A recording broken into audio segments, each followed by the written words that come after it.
আপনাদের আজকে একটা বিশেষ জিনিস শেখায়। সহিহ মুসলিমে একটা হাদিস আসছে, সেটা হচ্ছে রাসূল সাল্লাল্লাহু আলাইহি ওয়াসাল্লাম বলেন, আল্লাহ রাত্রির শেষ তৃতীয়াংশে প্রথম আসমানে নেমে আসেন এবং বলেন, কে আছে আমাকে ডাকবে যাতে আমি তার ডাকে সাড়া দেই?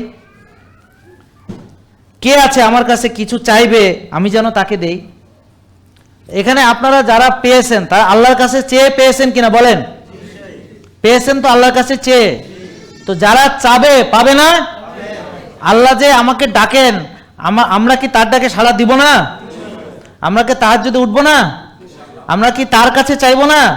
হ্যাঁ, আপনি নিয়ম মানবেন, চেষ্টা করবেন, 100 চেষ্টা করবেন, আর ওই সেজদায় গিয়ে ওই চোখের পানি ফেলে ওই সময়ে, সবসময় চাইবেন বাট একটা বিশেষ সময়, ওই সময় চাইবেন, অবশ্যই আপনি ভালো হবেন ইনশাআল্লাহ। কি বলেন? শুধু ভালো না, ভালো হলে তো হবে না, শুধু ভালো হলে তো হবে না, ভালো হয়ে সবাইকে এই ভালোর পথে আনতে হবে এবং সেখানেই শেষ নয়, এবং এই ভালো ধরে রাখতে হবে মৃত্যু পর্যন্ত, এবং সেখানেই শেষ নাই, এবং অনন্তকাল সুখে থাকতে হবে, এবং আমাদের এই সেমিনার জান্নাতে করতে হবে ইনশাআল্লাহ। কি বলেন?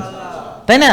যেখানে আমরা সবাই একত্রিত হবে। এবং মনে রাখবেন, যারা যাকে ফলো করে তার সঙ্গে তার হাসর হয়, জানেন তো?